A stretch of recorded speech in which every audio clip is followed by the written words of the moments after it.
ان کے منہ سے نوالج چھین لیتے ہیں، ان کے زرق برق جو لباس ہیں وہ غریبوں کے خون کے چھینٹوں سے سرخ ہوتے ہیں، ان کے چہروں کی لالی وہ غریبوں کا چوسا ہوا خون ہوتا ہے، ان کے گھروں کے چراغاں میں غریبوں کا خون جل رہا ہوتا ہے، ان کی کمائی نہیں ہوتی۔ تو اللہ تعالیٰ کو اپنے بندوں سے پیار ہے۔ اعلان جنگ ہے میرا سود کے خلاف۔ اعلان جنگ شعیب علیہ السلام کی قوم نے یہی کیا تھا، غریبوں کا رزق چھین لیا تھا بددیانتی کے ساتھ۔ زمین میں زلزلہ آیا، ایک عذاب، زلزلہ آیا، ایک عذاب، او ہو اوپر سائبان کی طرح بادل چھایا اور اس میں سے آگ برسی، یہ دوسرا عذاب۔ زمین کپ کپائی، فرشتے کی چیخ آئی، آسمان سے آگ برسی، اللہ نے 3 عذابوں میں ان کو پکڑا اور ان کی ساری منڈی کو جلا کے راکھ بنا دیا۔ جاؤ اردن میں ہماری جماعت گئی تھی 1991 میں، آج بھی وہ عبرت کا نشان بن کے کھڑے ہوئے بتا رہے ہیں کہ جب بازار کا تاجر بددیانت ہو جاتا ہے تو آخری انجام یہ ہے، یہ تجارت ٹوٹے گی، یہ تجارت ٹوٹے گی، یہ نظام ٹوٹے گا۔ اور پھر دوسرا بے حیا معاشرہ تھا لوط علیہ السلام کی قوم کا، جن پر اللہ نے 5 عذاب کٹھے برسائے۔ 5 عذاب کسی قوم پر نہیں آئے۔ بے حیا معاشرے کو تنبیہ کی جا رہی ہے۔ زمین میں زلزلہ آیا، چہرے مسخ کر دیے گئے، فطمسنا اعینہم، فرشتے کی چیخ آئی، آسمان سے پتھر برسے، جعلنا عالیہا سافلہا، اوپر کا نیچے، نیچے کا اوپر کر دیا گیا اور پٹخ کے زمین پر مارا اور 70 مربع میل میں پانی نکل آیا۔ 70 مربع میل میں پھیلا ہوا شہر اللہ نے چند منٹوں میں انہیں پتھر مار مار مار کے چہرے پہلے مسخ کیے۔ زلزلہ، فرشتے کی چیخ، اوپر سے پتھر، اوپر کا نیچے، نیچے کا اوپر، اور پھر مستقل ان پر عذاب کی شکل قائم کر دی کہ وہ ڈیڈ سی کہلاتا ہے کہ کوئی چیز وہاں زندہ نہیں رہ سکتی، اتنا گندا پانی ہے بحر مردار کا۔ سب سے زیادہ اس بے حیا معاشرے پر اللہ تعالیٰ نے عذاب کی کوڑے برسائے۔ 5 قسم کے عذاب آئے۔ تو خیانت اس وقت سارے بازاروں میں ابل ابل رہی ہے، اور بے حیائی کے گٹر ابل ابل ابل کے انہوں نے دیہات کیا، شہر کیا، سب کو اپنی لپیٹ میں لیا ہوا ہے۔ یہ صاف ہوں گے، اس دھرتی کو صاف ہونا ہے۔ خزاں ہمیشہ نہیں رہتی، بہار ضرور آتی ہے، بارشیں کتنی ہی لمبی ہو جائیں موسم ضرور کھلتا ہے، گھٹا کتنی ہی گھنگور کیوں نہ ہو، آخر آخر آخر کو جا کر آسمان چمکتا ہے۔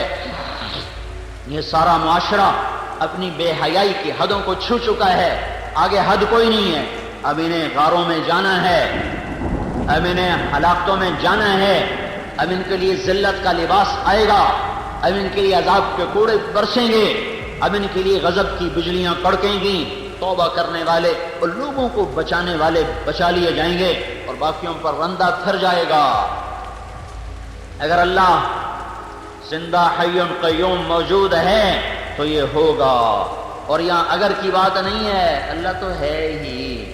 میں اور آپ ہیں اگر مگر، ہم ہیں آنے والے، مٹنے والے، مرنے والے، وہ تو ہے، تو تھا، وہ تو رہے گا، ہمیشہ حی، ہمیشہ قیوم، ہمیشہ ابدی، ہمیشہ سے ازلی، دائم، قائم، حی قیوم، مالک الملک، فعال لما یرید، یفعل ما یشاء، جو چاہے کر دے۔ دھرتی اس کی غلام، آسمان اس کا غلام، ہوائیں اس کے تابع، پانی اس کے نوکر، زمین آسمان کا نظام اس کے امر سے، فرشتے اس کے تابع، کائنات کی ایک ایک چیز اس کے امر کے اشارے کی منتظر ہے۔ جب نافرمانیوں کے گٹر ابلتے ہیں تو پھر اللہ تعالیٰ اپنے امر کے ساتھ انہیں صاف کرتا ہے۔ تو میرے بھائیوں، سخت سخت خطرے میں معاشرہ داخل ہو چکا ہے۔ او بھائیوں، کہاں تک جائے گی میری آواز مجھے نہیں پتا، تم تو سنو، اوروں کو سناؤ، تبلیغ میں پھرو، پھٹے توڑنے والوں کی منت کرو، پھٹے توڑنے والوں کی منت کرو۔ ایک آدمی نے اگر نماز چھوڑ دی ساری کالونی کا پھٹا ٹوٹ گیا، سارے شہر کا پھٹا ٹوٹ گیا۔ 8 بازاروں میں ایک آدمی نے سود پہ کام کر لیا، ایک آدمی نے بددیانتی سے کام کر لیا تو پھٹا ٹوٹ گیا۔ اور جب 100 میں 100 بددیانت بیٹھے ہوں، 10,000 اکٹھے کرو تو ایک دیانتدار نظر آتا ہے۔ تو جب اس طرح بددیانتی کا افریت نگل چکا ہو تو اس کشتی کے ڈوبنے کے سارے اسباب مکمل ہو چکے ہیں۔ اس لیے میرے بھائیوں، میں سارے بھائیوں کی خدمت میں یہ پکار رہا ہوں، عرض کر رہا ہوں کہ توبہ کر کے اللہ کو مناؤ، اللہ کی راہوں میں پھرو، تبلیغ میں پھرو، تبلیغ میں پھرو، لوگوں کے پیچھے پھرو، ان کی منتیں کرو۔ یہ اس وقت گھروں میں بیٹھنے کا وقت نہ نیکوں کے لیے ہے، نہ بد کے لیے ہے، نہ تاجر کے لیے ہے۔ سب سے بڑی عبادت اس وقت لوگوں کے پیچھے پھر کر ان کو تیار کرنا ہے۔ یہ امت نبیوں والا کام لے کر آئی ہے، یہ امت حضرت محمد صلی اللہ علیہ وسلم کی نائب بن کر آئی ہے۔ ساری دنیا میں پیغام حق کی آواز لگانا اس امت کے ذمے ہے، ان کا بیٹھ جانا ان کی زندگی کا سب سے بڑا جرم ہے۔ داؤد علیہ السلام نے ایک دن مقرر کر دیا کہ آج دن میں کسی کو نہیں ملوں گا، بیٹھ کے اللہ اللہ کروں گا۔ دروازے بند کر لیے، دیواریں اونچی کر دی اور اندر بیٹھ کے اپنا ذکر میں شروع ہو گئے۔